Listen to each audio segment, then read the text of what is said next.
30 लाख लोक जेव्हा एकाच मार्गावरून चालतात तेव्हा तिथे स्वच्छतेची काय अवस्था होत असेल. 2013 मध्ये तर परिस्थिती इतकी गंभीर झाली होती की हायकोर्टाने चक्क वारी थांबवण्याचा इशारा दिला होता. पण महाराष्ट्राचं हे वैभव वाचवण्यासाठी काही तरुण आणि सामाजिक संस्था पुढे आल्या आणि त्यांनी मराठेशाहीच्या शिस्तीला आधुनिक तंत्रज्ञानाची जोड देऊन इतिहास घडवला. चला जाणून घेऊया निर्मल वारी या जागतिक दर्जाच्या मॅनेजमेंट मॉडेलची रंजक कथा.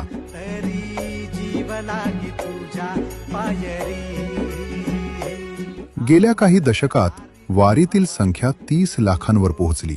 मूलभूत सुविधांच्या अभावामुळे उघड्यावरील शौचाची भीषण समस्या निर्माण झाली होती. गावागावात रोगराईची भीती असायची.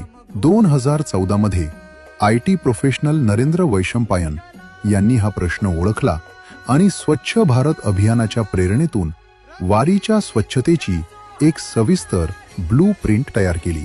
त्यांनी सेवा सहयोग फाउंडेशन आणि राष्ट्रीय स्वयंसेवक संघ यांच्याशी संपर्क साधला. 2015 मध्ये लोणी आणि यवत गावांमध्ये पायलट प्रोजेक्ट म्हणून फिरती शौचालये उभारली गेली, ज्याला वारकऱ्यांनी उदंड प्रतिसाद दिला. पुढील काळात तत्कालीन मुख्यमंत्री देवेंद्र फडणवीस यांनी या प्रकल्पाला विशेष मंजुरी देऊन अर्थसंकल्पात तरतूद केली.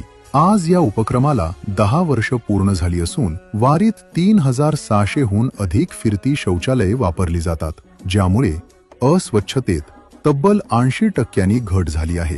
इतकंच नाही तर विज्ञान भारती आणि नीरी सारख्या संस्थांच्या मदतीने आधुनिक तंत्रज्ञानाचा वापर करून तब्बल 4 कोटी लिटरहून अधिक मानवी मलमूत्रावर प्रक्रिया करून त्याचे दर्जेदार सेंद्रिय खतात रूपांतर केले जाते, जे स्थानिक शेतकऱ्यांना दिले जाते. हा चक्राकार अर्थव्यवस्थेचा एक उत्कृष्ट जागतिक नमुना आहे. हा प्रचंड मोठा लॉजिस्टिक प्रकल्प यशस्वी केला तो हजारो समर्पित स्वयंसेवकांनी. अखिल भारतीय विद्यार्थी परिषदेचे तरुण कार्यकर्ते स्वतःच्या जीवाची पर्वा न करता वाहतूक नियंत्रण करतात, रिंगण सोहळ्यात गर्दी हाताळतात आणि हेल्प डेस्कच्या माध्यमातून हरवलेल्या व्यक्तींना त्यांच्या कुटुंबापर्यंत पोहोचवतात. दिंडी पुढे मार्गस्थ झाल्यानंतर हे तरुण हातात झाडू घेऊन रस्ते आणि शाळांचे मैदान अगदी लख्ख झाडून काढतात आणि जंतुनाशकांची फवारणी करतात. सेवा भारती आणि महाराष्ट्र आरोग्य विज्ञान विद्यापीठ यांच्या माध्यमातून मोफत वैद्यकीय शिबिरे आणि फिरते दवाखाने चालवले जातात. वयोवृद्ध वारकऱ्यांचे पाय गरम पाण्याने शेकणे, त्यांच्या फोडांवर मलम लावणे ही माऊलींची चरण सेवा करताना या सुशिक्षित तरुण स्वयंसेवकांच्या डोळ्यात केवळ निस्सीम